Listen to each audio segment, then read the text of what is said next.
Meus irmãos e minhas irmãs, muita paz, que Jesus nos abençoe.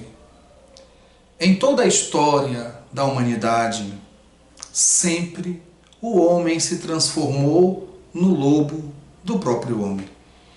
Os impérios, os reinos, os poderosos se sucederam uns após os outros. Na época de Jesus não foi diferente.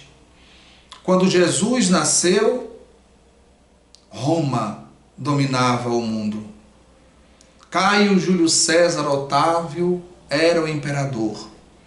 E na região da Palestina, Herodes o Grande dominava. Quando Jesus começa a pregar o seu evangelho, aos 30 anos de idade mais ou menos, o imperador não era mais Caio Júlio César Otávio, o Augusto, e sim Tibério. E quem comandava, governava a Galileia era Herodes Antipas, filho de Herodes o Grande, e a Judéia era dominada e governada por Pôncio Pilatos. Roma dominava com braço de ferro, fazendo com que todas as rebeliões fossem totalmente abafadas, sufocadas. Roma cobrava impostos exorbitantes aos seus dominados, e isso trazia uma revolta muito grande. Os judeus esperavam o Messias, e Jesus chega trazendo a proposta de libertação. Não aquela libertação que os judeus esperavam, através da espada, do sangue, da dominação, do poder temporal, do poder material. Jesus trazia uma outra libertação, a libertação espiritual, na busca da edificação do reino de Deus nos corações. Evidentemente que os judeus detestavam os romanos. Os judeus detestavam os samaritanos. Os judeus detestavam todos aqueles que colocavam em risco a hegemonia da sua fé e o desejo de ser o povo escolhido de Deus e dominador do mundo naquela época. Então eles detestavam os romanos. E Jesus estava pregando o amor. E um dia Jesus entra em Cafarnaum. Cafarnaum, que era banhada pelo Tiberíades, pelo lago de Genezaré, o mar da Galileia. E Jesus estava pregando para os seus discípulos e para a multidão que estava ali, porque aonde Jesus estava, a multidão estava. Doentes, angustiados, deprimidos, aqueles que buscavam a esperança para continuar a viver, aqueles que lutavam por um mundo melhor e viam em Jesus essa esperança. Aqueles que já acreditavam que Jesus era o Messias, o libertador. E naquela tarde, Jesus estava pregando ali. E de repente aparece um romano, um centurião. Imaginem a cena, o desconforto dos judeus que estavam ali ouvindo Jesus, o desconforto dos próprios discípulos mais próximos do Cristo com a chegada de um centurião. E os romanos, volto a dizer, eram detestados. E o centurião se dirige a Jesus e diz: Senhor, eu tenho um servo. Ele é mais filho do que o servo. Ele está muito doente. E eu queria que o Senhor curasse o meu servo. E Jesus disse: vamos, me leve à sua casa. O centurião, sabendo dessa rusga, desses ódios que eram alimentados entre os judeus e os romanos, o centurião desconcertou todos aqueles que estavam ali com o que disse depois: Senhor, eu não sou digno que o Senhor entre em minha casa. Não precisa. Eu sou um centurião. Eu tenho sob meu comando 100 soldados.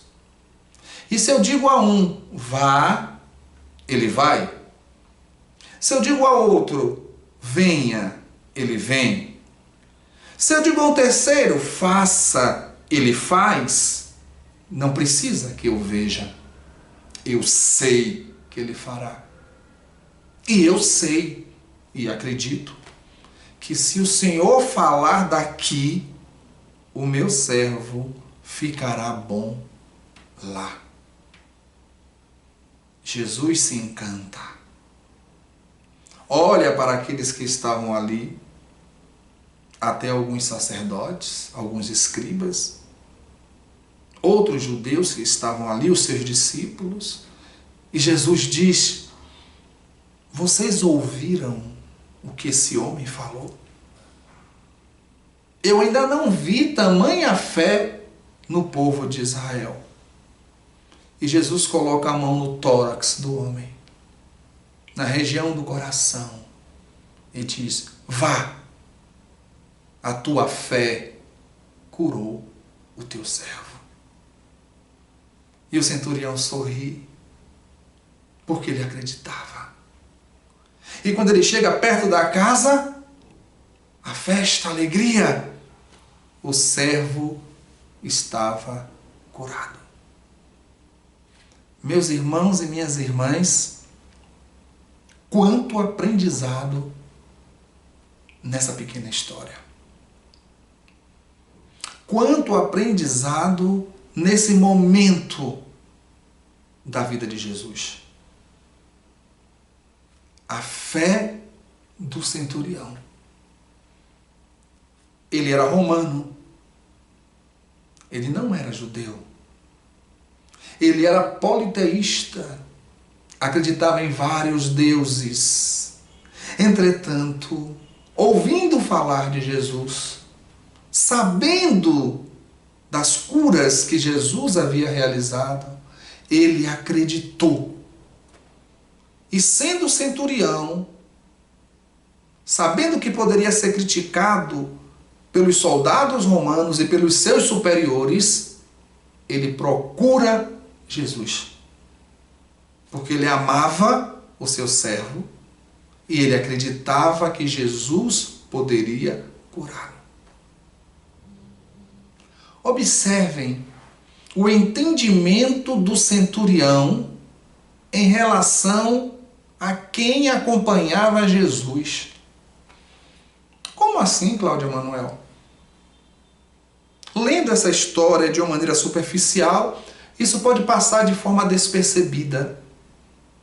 Mas se nós aprofundarmos, observem bem. O centurião disse: eu tenho 100 soldados, Senhor, sob o meu comando. E o que eu mandar, eles farão. E eu acredito que o que o Senhor disser será feito. Então o centurião sabia que Jesus tinha um exército espiritual à sua disposição. O centurião sabia que Jesus tinha ao lado espíritos que estavam para obedecer às suas orientações. Colaboradores espirituais que se sentiam felizes em servi-lo e que fariam tudo aquilo que ele pedisse. Por isso que o centurião disse: eu comando, e eu digo vá, e ele vai. Eu digo venha, e ele vem. Eu digo faça, e ele faz. Não precisa que eu veja. Por isso eu creio que se o Senhor falar daqui, lá será feito. O centurião sabia o que muitos judeus e talvez até os próprios discípulos não sabiam. Por isso que Jesus disse: vocês estão vendo o que falou esse homem? Ainda não vi fé tamanha no povo de Israel. Observamos também aí nesse fenômeno a cura à distância. O poder do Cristo de dominar os elementos. Outro aprendizado importante é a luta contra a discriminação e a intolerância. Jesus, naquele momento, via diante de si um homem. Não importa a roupa que ele vestia. Não importava o título que ele tinha. Não importava a sua crença, a sua religião. Ele via um homem de fé que estava pedindo a ele a cura para o seu servo. E isso causou discussões e celeumas entre aqueles que viram o fenômeno e aqueles que souberam depois. Começaram a dizer: Jesus é amigo dos romanos. E aqueles radicais, os zelotes, ficaram irritados porque não entendiam a mensagem do Cristo. A fé acima das contingências humanas. A fé acima do formalismo humano. A fé acima das rivalidades, dos ódios ou de qualquer outra coisa. Jesus trazia a sua mensagem para todos, judeus e gentios. Todos que tivessem ouvidos de ouvir, todos que tivessem olhos de ver, todos que tivessem coração para sentir. Ele tocava. O amor de Jesus, que abraçava e continua abraçando a todos. E observemos que ele não estava preocupado com o que as pessoas iam falar, de ele ser amigo. Inclusive ele queria ir na casa do centurião: me leve em sua casa. Olha que coisa fantástica. Os judeus criticavam quem conversasse com o romano, quem ajudasse um romano. Imagine ir e entrar na casa de um romano. E Jesus naquele momento se ofereceu para isto. O centurião que disse: não precisa, Senhor.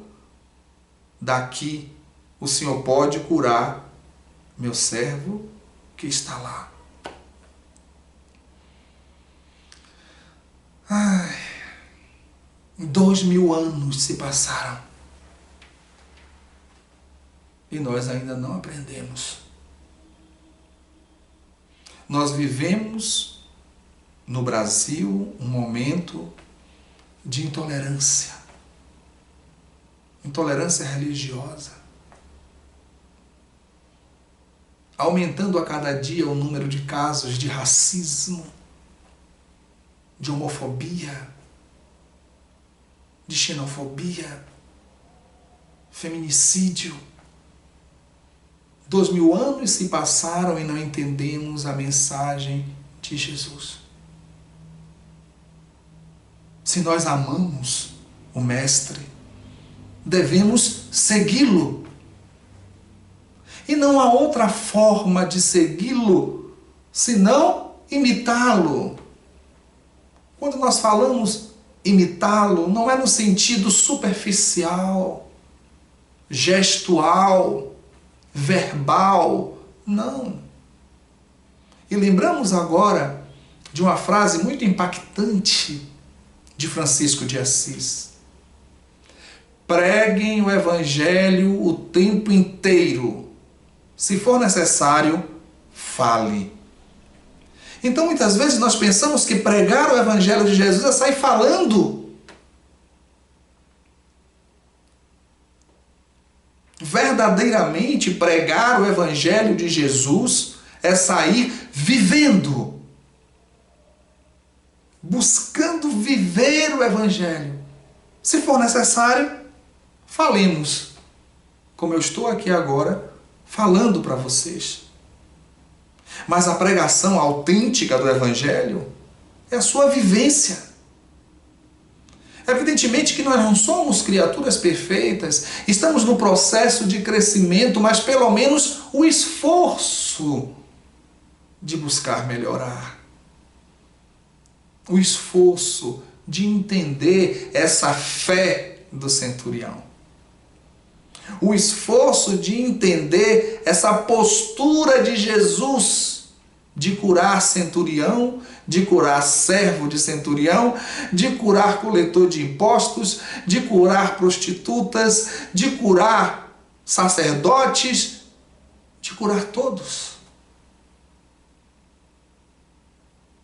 Porque ele amava e continua amando a todos. Tem uma frase de Jesus que Amélia Rodrigues nos traz no livro Luz do Mundo, que nos toca profundamente. Vós sois a minha longa dor. Vós sois o grande amor da minha vida. Sem mim, vocês estão dispersos pelo mundo. E sem vocês, eu sofro na solidão. Ele nos quer ao lado dele. Mesmo assim, desse jeito que nós somos ainda, mesmo com todas as imperfeições que nos caracterizam, com todas as nossas deficiências e fraquezas, ele nos quer assim, porque ele é o pastor que veio buscar as ovelhas que se perderam. Por isso, vamos segui-lo. Vamos nos esforçar para sermos dignos do Mestre que nós temos. Muita paz.